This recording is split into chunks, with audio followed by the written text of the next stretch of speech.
அன்பிற்கினிய நேர்கள் அனைவருக்கும் வணக்கம். நான் உங்கள் சிநேகிதன் மகேந்திரன்.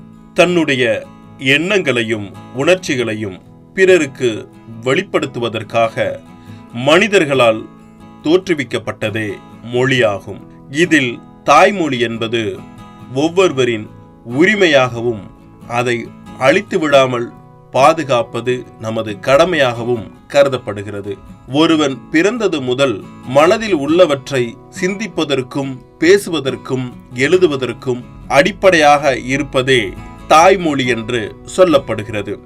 இதுவே மனிதனுக்கு ஒரு அடையாளத்தை வழங்குகின்றது. உலகில் எத்தனையோ மொழிகள் இருந்தாலும் ஒருவனுக்கு தன்னுடைய தாய்மொழி மிகவும் உயர்வானது. தனது தாய்மொழியில் கற்பதும் தாய்மொழியில் பேசுவதும் சிறந்த உணர்வை கொடுப்பதாகவும் உள்ளது. மேலும் உணர்ச்சியின் உருவமாகவும் கருதப்படுகிறது.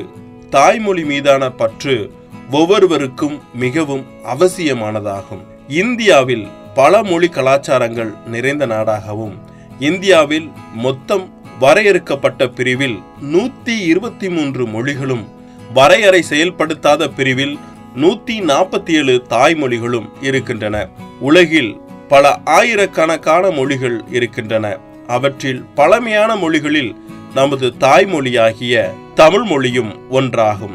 இதனை போற்றி பாதுகாக்க வேண்டியது தமிழர்களாகிய நம் ஒவ்வொருவரின் கடமையாகும். திருவள்ளுவர், ஔவையார், கபிலர், கம்பர், சேக்கிழார், பாரதியார், பாரதிதாசன் என அன்று தொடங்கி இன்று வரை தமிழ் மீது அதிக பற்று கொண்ட படைப்பாளிகள் பலர் இருந்து கொண்டுதான் இருக்கின்றனர்.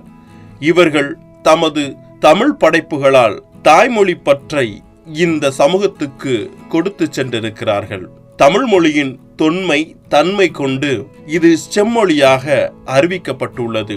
தமிழில் உள்ள இலக்கிய படைப்புகளையும் மொழியின் தன்மையையும் கண்டு வியந்து பல மொழி எழுத்தாளர்கள் தமிழில் உள்ள பல படைப்புகளை தங்களது மொழியில் மொழிபெயர்த்து இருக்கிறார்கள். தமிழ் மொழியின் கலாச்சார பன்முகத்தன்மை மற்றும் பன்மொழி வழக்கு ஆகியவை குறித்து விழிப்புணர்வை மக்களிடம் ஏற்படுத்த வேண்டும்.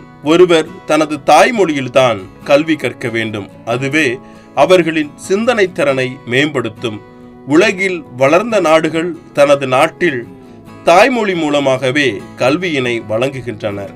இவ்வாறு எதிர்கால தலைமுறையினருக்கு தாய்மொழி கல்வி குறித்த முக்கியத்துவத்தை எடுத்து கூறவும், பிற மொழி பேசுவதை தவிர்த்து தன் தாய்மொழி மீது பற்று கொண்டு அதனை அழிய விடாமல் பாதுகாக்க வேண்டும் என்ற நோக்கத்திலும் ஒவ்வொரு ஆண்டும் பிப்ரவரி 21 உலக தாய்மொழி தினமாக கடைபிடிக்கப்பட்டு வருகிறது. தாய்மொழியான நம் தமிழ் மொழியை பேணி காப்போம். அன்புடன் உங்கள் சிநேகிதன் மகேந்திரன். நடப்பவை நல்லவையாகட்டும்.